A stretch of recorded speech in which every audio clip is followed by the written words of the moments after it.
sanmasan ahım gelip tutar seni. Aktar beni.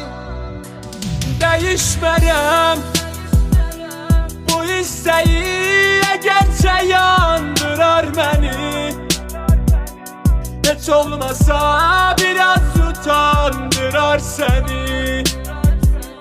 Gelir bir gün gözlerin aktarar